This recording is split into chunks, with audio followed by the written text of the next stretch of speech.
So I'm going to assume it's all working, but I want to talk about the Game Awards. This is something that happens every year. And in the past, it's been like, oh, did this win? Did that win? Never the thing that I want to win wins. I kind of looked at it like that. This year, I kind of like, hey, good morning, Jack. I kind of went at it like, why? What is it about the Game Awards that I don't like? It's something that always kind of seemed very shallow. Never really like, whoa, this is a cool celebration of video games. It's always like, because I mean, 100%. This is an event designed to sell advertising. That's primarily what it does. It's not to celebrate gaming. It's to to generate ad revenue. This is a place to, preview new games, make video game announcements. It's kind of like what E3, and in some ways, like in the West, it's, what E3 used to be. In terms of like, here's a great place to, announce this new game that's coming out. It'll be at the Game Awards. So, and I assume they have to pay for spots on here. So that's, that's what its function is now. It's not necessarily here's the best games. But if we look right now at the Game Awards here, we'll see that I think one of the things that bothers me the most is kind of looking over the categories and everything about it, is that it's there's very little focus on the actual gameplay of the games, the sort of heart of the video game, because we'll discuss it as we go through this. I just think most, like, half the categories have nothing to do with gameplay itself, and there's like 29. If you see over here on the top right, there's 29 categories in these Game Awards. But if we look at the finalists here in the Game of the Year, the biggest award, one of the things that people were immediately unhappy with, caused a big controversy, as you can see, I've got it highlighted here, is the Elden Ring Shadow of the Erdtree. This is an expansion for Elden Ring that came out, and people were not happy. One of the big criticisms facing games today is that it's kind of creatively bankrupt. There's so many remasters and remakes, and the idea like an expansion could win Game of the Year, people weren't happy about it, because like it's DLC, it's an add-on. There's nothing wrong with this per se. A lot of people liked the Elden Ring DLC, but like, why give a slot to simply a DLC? It's not big enough. It doesn't change the game enough. Like Final Fantasy Rebirth, you can make an argument that it's more than a remaster. It's totally different presentation from the PS1 game, different story, different gameplay. Really, the combat's system totally changed. So you could say like this is a different game. It has the same characters, same setting, but in terms of what it is as a game is totally different. But this is just an expansion. Like, why not give it to an actually new game? And a lot of people were upset that Stellar Blade didn't get a nomination here. Some people were saying Black Myth Wukong wasn't going to get a nomination, but it did. It did. I doubt it will win, but I think it's cool that it got nominated. And there were also people clowning on Balatro.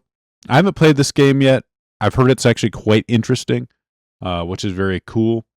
But it is nice to see that an indie game, kind of like a different, out of the mainstream game, gets a nod, like a dark horse pick for Game of the Year. Again, I'm probably not going to win, but at least it sort of raised awareness of the game. People are like, oh, Baltra, what the hell is that? And then maybe they play it and enjoy it. Very cool. Personally, I kind of hope Astrobot wins. It would be nice to see a platformer win Game of the Year. It's I know platformers are one of my favorite genres. I don't think they get enough. They don't get enough love nowadays. Love to see more platformers come back and be a main part of the mainstream AAA gaming crowd. Let's move on from. So this is a game of the year, and then the very next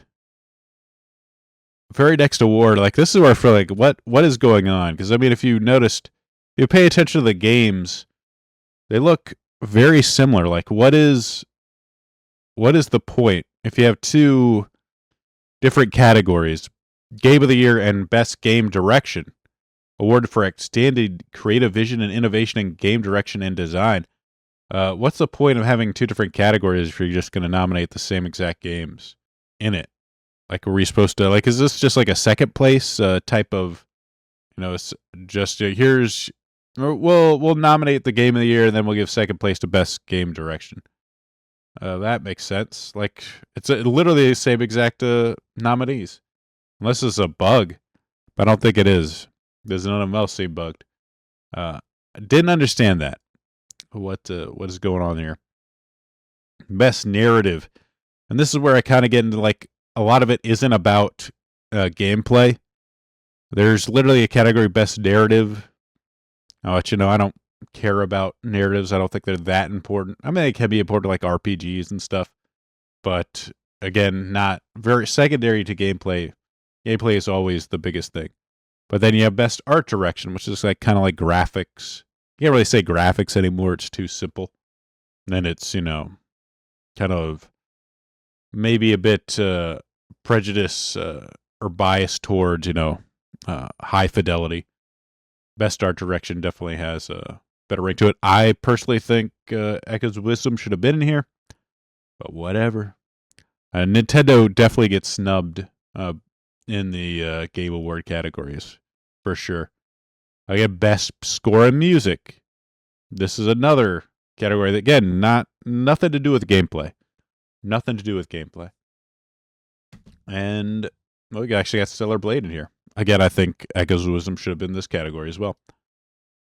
Best Audio Design. Audio design, definitely important. I personally think Space Marine 2 should have been in one of these categories here. But it's always a lot of the same stuff. Oh, Final Fantasy Rebirth. Hellblade 2. I think there is definitely a PlayStation bias on these. I could be wrong, but it feels like a lot of these are like available on the PlayStation type of games. Best Performance. And then, just a bunch of people from different games. This performance is whatever. It doesn't have anything to do with the actual like game itself. It's nice for voice acting, but again, it feels like so much of this is kind of focusing on the content of the game. Like something that you just play through once and enjoy, and then just throw away forever. Innovation and accessibility. Accessibility is fine. Like different ways to, help people play the game, enjoy the game if they're colorblind or, have hard hearing or hard to seeing. These options are always nice to have. They're never critical. And I personally don't think we should bother giving an award to it. But this is kind of where the sort of like liberal activism kind of shines through, as they've made this a thing.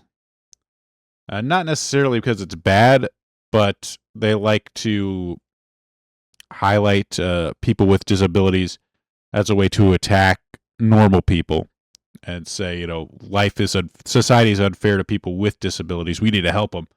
And the solution to that is socialism. But, it's a category. Shouldn't be a category. That, of course, I mentioned liberal activism. This is the liberal activist category. Games for impact, for a thought-provoking game with a pro-social message or meaning. Pro-social as in, let's highlight homosexuals and other non-white races. Basically, if you're not a straight white guy, that's pro-social. Not being straight or white. Or it's like, and then you got essentially the social justice game. Do you have a female lead? Did you have a black female lead? Do you have a black lead? Hey, get in here. Get in here. Zhao getting the nod here. Even though the game did not Did not seem like it did very well. So there is that element of it has everything really. In the Game Awards has all the elements that are wrong with the video games in it. The corporate bloat, just a lot of like commercial content, and the leftist activism that's ruining it. Best ongoing, at least this is a category related to a video game.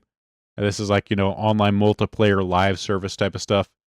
Hey, it's something good. At least it's community support. Again, nothing to do with gameplay. Why is this a category? I can only imagine like, hey, community managers are a thing too, guys. We should celebrate it. Those one of the most useless positions in any game category. I mean, if for a live service, it's important to have community support, have people communicating. But really, like, why is this a thing? Why is this a thing? And you're going to find out once you actually get to the actual game categories, why could they not expanded the game categories and getting rid of like useless stuff like this? It makes no sense. Best independent game, excellent. You see, it's good to have indie games, but then you also have best indie debut game. So it's like if independent, which I guess is like a studio that didn't necessarily use traditional publishing. No Concord in here. No, they. I guess it didn't last long enough to get a nod for anything, so it just vanished. But you've got. It's cool that they have categories to sort of highlight some indie games, some smaller games. That's very cool. I think it'd be even better if they had more actual like game categories, enough where they could put in some of these indie games instead of just here's the action game, and we'll just fill it with AAA titles, AAA slop. We got best mobile game, which, hey, mobile games are so big, I don't think you can ignore it. Where you got, though the idea of like AFK Journey, a game with AFK in the title, winning an award. I mean, I've never played AFK Journey, so I have no idea. But there's just something about it that rubs you the wrong way. AFK Journey. It's I assume it's similar to other AFK games, but there's just something about it like, damn, I don't like the idea of it winning. But I got Pokemon TCG, Baltra, Wuthering Waves, my arch nemesis, Zenless Zone Zero. I liked Zenless Zone Zero, but none of these are actually like. Well, I don't know if Baltra is good, but Wrestling Cat things they're fun games, but not like amazing video games. This is another category. I'm like, why add this? Well, I assume it's just to sell stuff. But VR, AR, specifically, like personally, I think if VR or AR can't compete with traditional video games, they don't deserve to be up for an award. That's my thought. But the fact that this gets a separate category, while some other stuff, what we're gonna get to, doesn't, is ridiculous. Let's hopefully. All right, finally, we're getting into actual like video game territories, video game categories, and this is action games. This is what really pissed me off. This is for the best game in the action genre, focused primarily on combat. So you have Black Ops 6 here, which is a first-person shooter, and you have Stellar Blade, which is like a character action game. You've got Helldivers, which is like a multiplayer shooter. Black Myth Wukong, Space Marine 2, Stellar Blade. I can kind of get those three being in the same category. I don't get Helldivers or Call of Duty being in the same category. Like, how do you put like these two games, which gameplay is so dramatically different, in the same genre?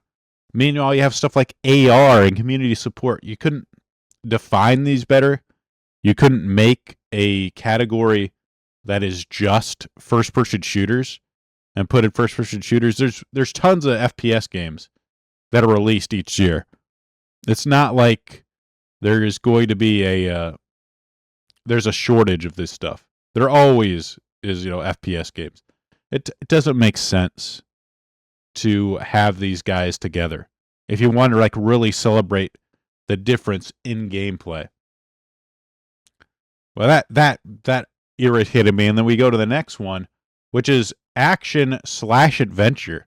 So you have action, and then you have action/adventure. And again, you've got a game like Echoes of Wisdom and Silent Hill 2 in the same genre of game. Games that play dramatically different, and you've got Astrobot. Like, how is Silent Hill 2 and Astrobot even close to the same game? You know, at least like Prince of Persia and Astrobot have jumping, and Legend of Zelda has like, you know, kind of platforming-esque a movement in parts, but these are so different. Star Wars Outlaws? Like, how are these two related? How is Outlaws and Echoes of Wisdom even remotely close to the same game? It doesn't make sense. Like, why not split these categories up better? Like, you could have them in horror games or survival or any, like, sort of genre to put Silent Hill 2 in. And then, that's why I'm saying you could put Silent Hill 2 in and then, like, put some indie games, put some smaller games into this category. I don't think, like, Lethal Company came out. Like, I really don't play survival horror or survival games at all.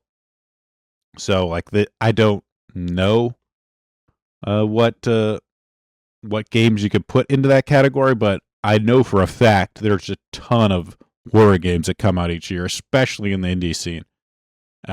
Why not make that a category, put Silent Hill 2 in, and then put some other games in there where people like look at it and say, oh, like I like Silent Hill, maybe I'll like this other game.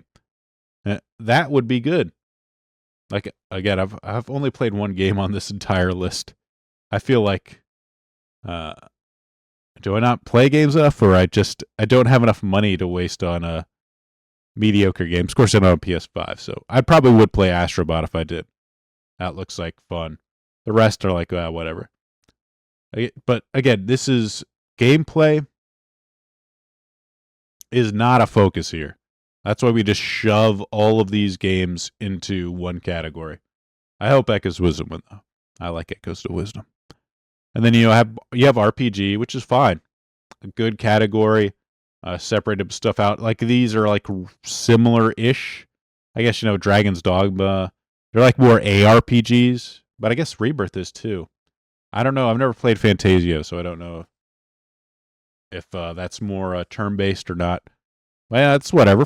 Fine. And then you get in like, so you have these categories which are well-defined genres. This is good. I wish there was more of this, but there really isn't. And I'll show you. Family, I do not like the family genre. I think this is where they just shove all the Nintendo games. You can see there's 3 Nintendo games here along with Astrobot. It's insulting to game because, you know, a game like Echoes of Wisdom can be enjoyed by everybody. And I guess it is like, yes, it's appropriate for families to play with, but it feels like these, like, specifically, like, sad games. So it's called, like, sad dad games, which is kind of a fun term, but it's all like these, like, well, we're serious. This is a serious game with a serious theme, and that's should be game of the year. We have like violence and stuff. Like the adult theme games seem to get far more preference and taken far more seriously. When the reality is that shouldn't matter as much as the gameplay itself. Like, is the gameplay fun? At least Astrobot got a nod for Game of the Year. I think Echoes of Wisdom should have been there. But again, a lot of the stuff is just like thrown into family games. It's a lame category. It shouldn't be a thing. Best sim strategy, again, fine category, good. That's a well-defined kind of genre. I assume all these things are similar. I could be wrong though, because I haven't played a single one of them. Sports racing, of course, you got to have that. They're big genres. They always sell well. Like, you have to appreciate what the entire market, and I'm glad they have categories like this. Multiplayer, again, this makes sense, and at least, you know, this is a type of like gameplay where you could say like, hey, you know, what's the best game to play online or with friends? You got like Space Marine, Helldivers. I think Helldivers should get the win here. I think it's very fun, very different than anything else I've played. But you got a lot of good stuff like Space Marine 2, even though like both Helldivers and Space Marine 2 had shit multiplayer at launch. Tons of problems with it. And obviously, Black Ops. I hate Super Mario Party, but it's always fun to play with others. It's very cool. Again, I kind of wish, well, I guess Helldivers is a smaller game, but I'm sure there's an indie game that could have been in here that would have been pretty fun. This one really rubbed me the wrong way. Best adaptation. Like, why is this this is not a video game. These aren't video games. They're shows. But again, this is sort of like the advertising aspect of the video game awards where, hey, let's get our shitty Netflix adaptions, or like, our shows based on games which just end up being shit. Again, I haven't watched Arcane. I've heard Arcane's very good. I don't give a shit about League of Legends though. Lara Croft looked awful. I've heard mixed things about Fallout, Knuckles, whatever. I liked the movies based on Sonic, and I have no idea what this is. But adaptions, that's not a video game. They aren't video games. There's the fact that they actually have 5 things. I don't know how to feel about this. 5 actual shows to be nominated. I don't know how I feel about the video game adaptation anymore. I feel in a lot of ways they just honestly get disrespected more than not. Most anticipated game. Again, these aren't actual game. There's no actual gameplay for this. This is just an advertisement. Hey, look at these cool games that are coming out. Monster Hunter, Metroid Prime, Grand Theft Auto, cool. Hey, you want to buy some advertising? Sucker Punch for the Video Game Awards. We'll feature your game in our thing. Most anticipated. Hey, Monster Hunter Capcom, you want to make an announcement on Monster Hunter Wilds at the Video Game Awards? Why don't you pay us some money? We'll have your thing as a category. Very cool. Again, I hate this. This has nothing to do with a video game. You could have put video games here that are actual gameplay associated with them, or people could actually, judge them on their merits and not by how much media hype is around it. I do not like it. Don't like it. Maybe this is worse. This is like, we're really getting to like bad categories now. Content Creator of the Year. Who gives a shit? Who gives a shit about content creators? This has nothing to do with video games, but whatever. It only gets worse for here. Esports. Again, esports, they're just advertisements for games. It's fun, it's high skill. I can kind of respect it. I have my problems with esports, but again, it's not. What does this have to do with the gameplay itself? This is the tournaments and the way it's played. It's just not. I feel like it's not really an appreciation of the game.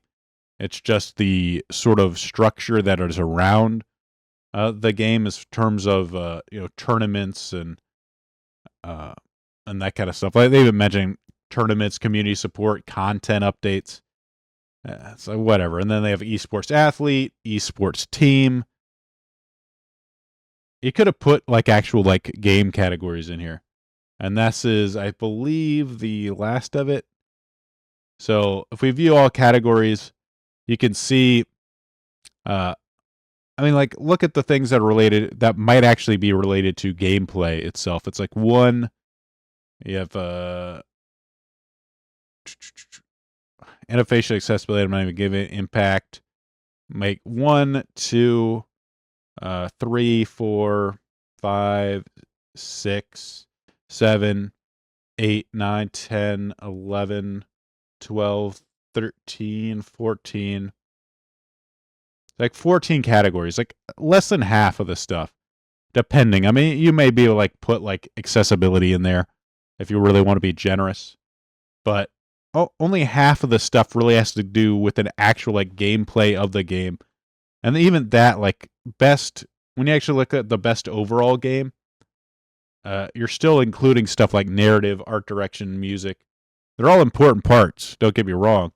I appreciate the art of the game itself, but it's still not specifically related to how the game plays. And it's just ridiculous. It kind of shows you the stuff that gets celebrated. And they always complain like, oh, why games are costing so much? Games are so expensive. How are we going to manage the cost of these games so they don't have to be like giant cash grabs that, milk their consumers with like early access cost and DLC and like in-shop, stuff, a microtransaction like laden crap. But at the same time, they're like, oh, best performance, best music and score, best art direction, best narrative. That's all they're all about. It's all about, games as content. Like you just play through once and then you just, we decide, oh, that was nice. That was a nice game. I beat it. Time to put it down.